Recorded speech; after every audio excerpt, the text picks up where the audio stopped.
Assalamualaikum warahmatullahi wabarakatuh. Apa kabar anak-anakku yang soleh-soleha? Semoga anak-anak beserta keluarga dalam keadaan sehat walafiat. Anak-anakku kelas 3 yang soleh-soleha, sekarang kita akan masuk pelajaran tematik. Sebelum kita memasuki pembelajaran pada hari ini, kita baca basmalah terlebih dahulu ya. Bismillahirrahmanirrahim. Oke anak-anak, semoga dengan bacaan basmalah tadi kita dimudahkan oleh Allah Subhanahu wa Ta'ala. Anak-anak, selanjutnya kita akan membahas mengenai materi SBDP, unsur rupa dalam karya dekoratif. Kita sudah sering ya membahas mengenai karya dekoratif. Karya dekoratif adalah menggambar dengan tujuan mengolah suatu permukaan benda menjadi lebih indah. Nah, unsur-unsur seni rupa itu terdiri dari titik, garis, bidang, bentuk, ruang, warna, tekstur, dan gelap terang. Ini akan dibahas satu persatu seperti ini ya. Berikut penjelasan tentang unsur-unsur seni rupa.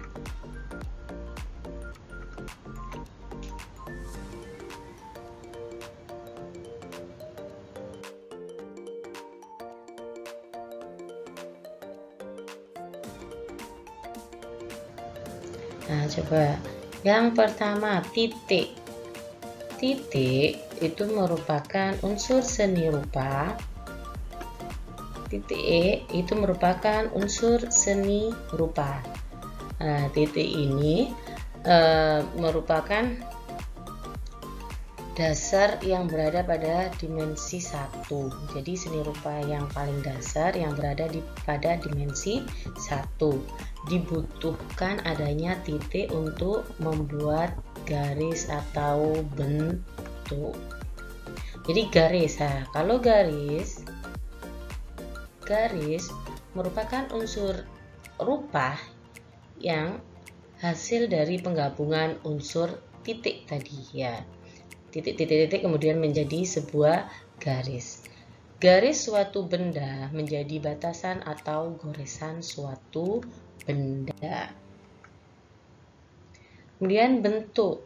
Bentuk itu merupakan unsur seni rupa yang terbentuk dari gabungan dari berbagai bidang. Contohnya yang ini. Warna. Kalau warna itu ada banyak ya, warna dasar, kemudian dijadikan beberapa warna-warna yang lainnya. Salah satu unsur seni rupa yang membuat suatu ciptaan para seniman terasa hidup dan lebih ekspresif itu adalah warna.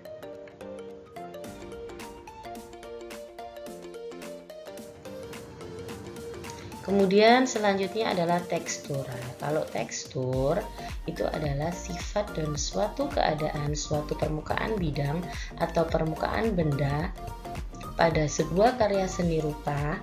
Tekstur seni rupa terdiri dari nyata dan semu. Kemudian tekstur nyata adalah nilai raba yang sama antara penglihatan dan rabaan. Ada juga tekstur semu. Kalau tekstur semu adalah kesan yang berbeda antara penglihatan dan perabaan terhadap sifat dan keadaan permukaan bidang. Kemudian ada yang namanya gelap terang.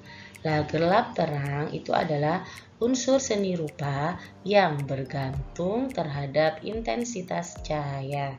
Nah, ini ya, seperti ini, ada bayang-bayangnya. Ini jadi seni gelap terang.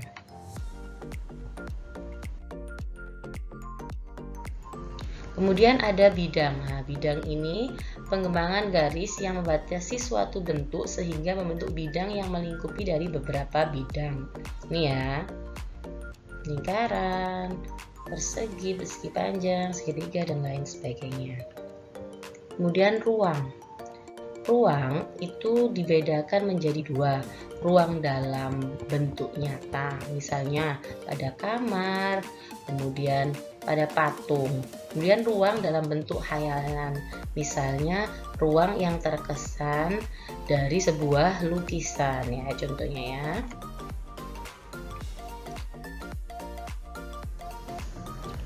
Selanjutnya, kita akan membahas mengenai fungsi karya dekoratif.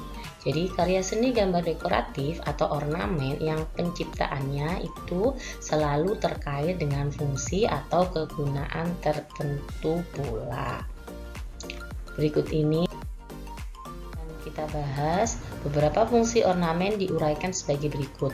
Yang pertama, sebagai ragam hias murni, maksudnya bentuk-bentuk ragam hias yang dibuat hanya untuk menghias saja demi keindahan suatu bentuk.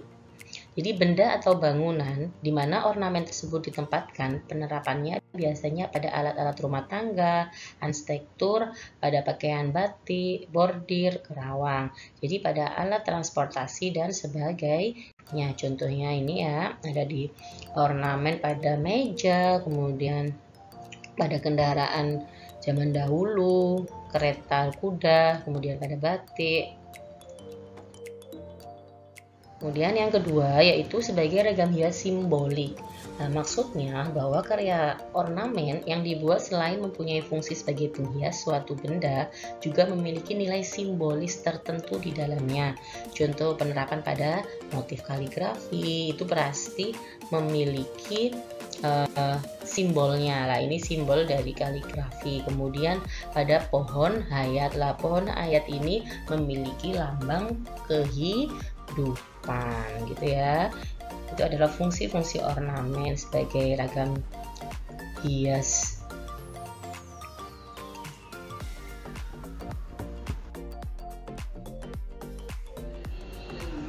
Alhamdulillah anak-anak, tadi kita sudah membahas mengenai unsur-unsur rupa karya dekoratif. Adapun unsur-unsur rupanya yaitu berupa titik, garis, bentuk, ruang, tekstur, gelap terang, warna, dan bidang. Ada juga ragam fungsi-fungsi ragamnya, yaitu yang pertama sebagai fungsi ragam hias murni yaitu sebagai keindahan. Ada juga ragam hias simbolik yaitu yang memiliki makna. Terima kasih anak-anak sudah mendengarkan penjelasan dari Bu Guru. Semoga anak-anak bisa memahami dalam pembelajaran hari ini. Wassalamualaikum warahmatullahi wabarakatuh.